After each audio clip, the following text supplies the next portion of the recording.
Welcome back to Microgreens. Today we are debunking a whole bunch of different physics myths with Laurie, the physicist, who was not at all boring, which I should stop saying that. So thank you for joining and putting up with, I think, an hour and a half long of wittering on about things last week. And thank you for coming back. My pleasure. I've written a bunch of different myths for you.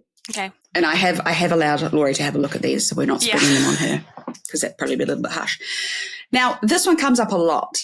Do 5G towers kill and control people? Do they melt your brain? No, is a straight answer.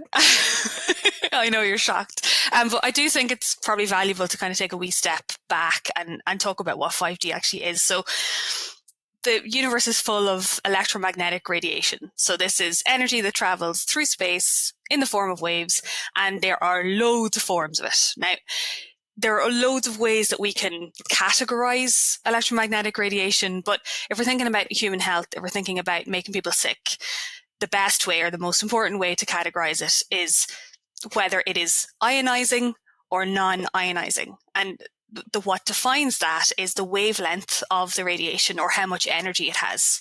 So most of the radiation that we would interact with on an everyday basis, it has kind of longer wavelengths, it has low energy. So this is stuff like microwaves, radio waves, visible light. These are all kind of low energy, non-ionizing radiation. And they're called non-ionizing radiation because this form of radiation literally does not have enough energy to be ripping electrons off atoms or to be breaking chemical bonds. And that means that it cannot do damage to our cells. It cannot do anything to our cells. It does not have that energy.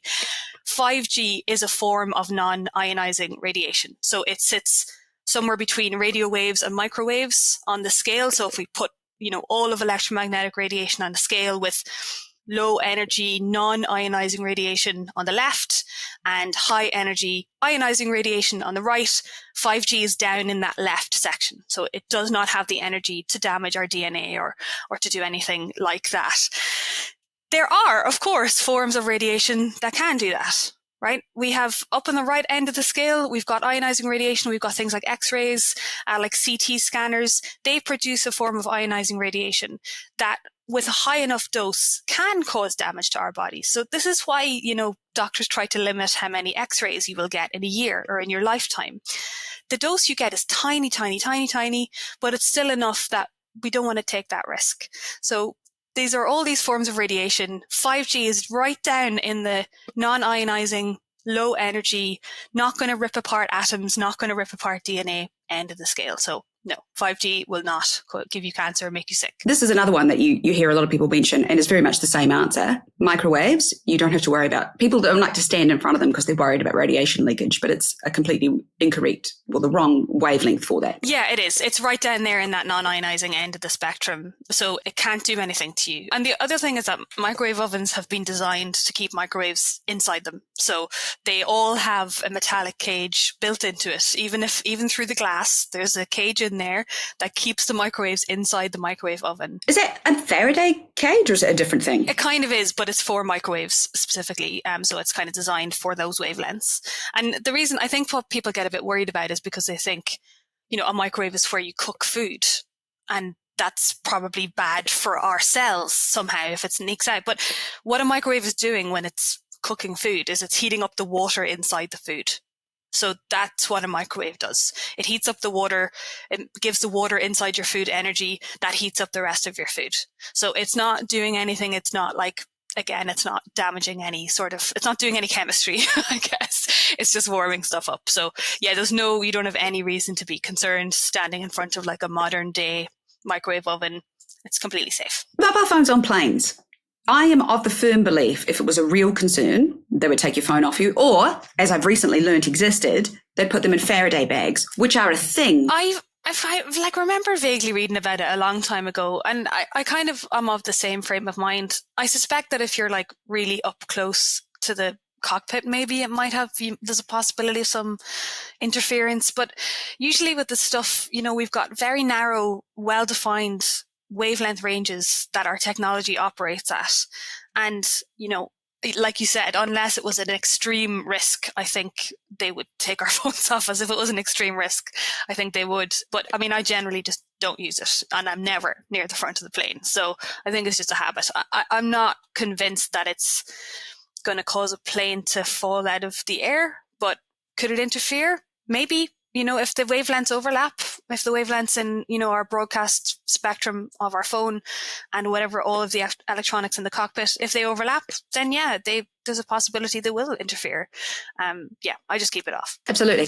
Look, at the end of the day, if you don't know enough, don't bugger around with the rules, because it's a plane. Yeah. Err on the side of caution, I think that's a good rule in a plane in general, really. Definitely. Continuing on with the plane theme, can a plane toilet suck your innards out? I don't know what the myth is here, but apparently this is a thing people are concerned about. It's being sucked into the toilet or being like disemboweled. I don't want to. That's a horrible scene in what are those Final Destination? A horrible, horrible scene where a man is disemboweled by a swimming pool pump.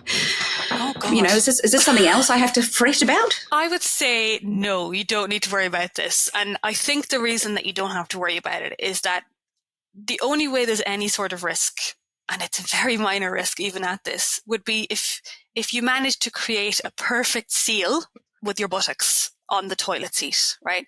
You can't do that. The toilet seats have a gap in them on a plane, probably for that reason. Don't know. Yeah, no disemboweling. Mm-hmm. Yeah, so I think that's not going to happen. There's no reports of it ever happening.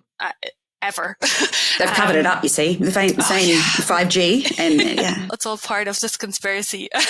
But no, I think basically that's never going to happen. You'd have to get a perfect seal with your buttocks, and then when the vacuum is turned on, it might suck some of your skin a bit further in, maybe, but it's not going to be powerful enough to disembowel you.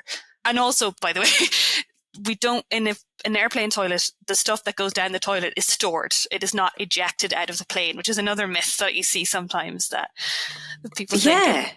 No, that doesn't happen. So, I think you're safe. I didn't know people thought that was a thing, the whole just dropping it. I just don't see countries allowing that to just be dropped willy-nilly. No. But, okay. No, so it's not. And if you were sucked into the toilet slightly, it would be maybe by a couple of millimeters, but it's only if you can get this perfect seal in place, which you can't. No, okay. Okay, cool. Thankfully, I can tick that off the don't have to be worried about list. Well, there you go. There's your weekly physics myth busting. You can feel better about 5Gs and airplane toilets, although, to be honest, it wasn't the sucking thing that worried me about plane toilets. It's the level of ick. Yeah. And I don't understand why there is always water on the floor. I also feel convinced it's not water. So I'd like someone to explain to me the physics of that. I don't want you to. Please don't. I will tell you that, no, please the toilets don't use water on a plane. So it's not from the toilet. Also, it's definitely not water. It could be from the sink, right? It's probably water from the sink. Sure it is. Yeah. Yeah, okay. We'll go with that. Thank you again. Always fascinating. Always a pleasure. That has been your weekly physics moment. Had a blast. Thanks so much, Brienne.